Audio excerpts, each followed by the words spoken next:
1746 এক সাধারণ মেয়ে, কপালে ছিল তার রাজ। পরিবার প্রিয়জন থেকে ছিনিয়ে আনা এক অসহায় বালির গল্প। সিরাজউদ্দৌলার খাস বাদী হতে চলেছিস তুই। না, আমি কিছুতেই বাদী হয়ে থাকবো না।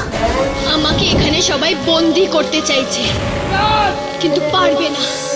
ইতিহাসে হারিয়ে যাওয়া এক বেগমের ভালোবাসার গল্প। বেগম লুৎফুন্নেসা, আজ থেকে তুমি হলে সুবে বাংলার রানী। না নবাব, আমি শুধু আপনার বেগম, সিরাজের বেগম। আছে চোখের তারায়, আছে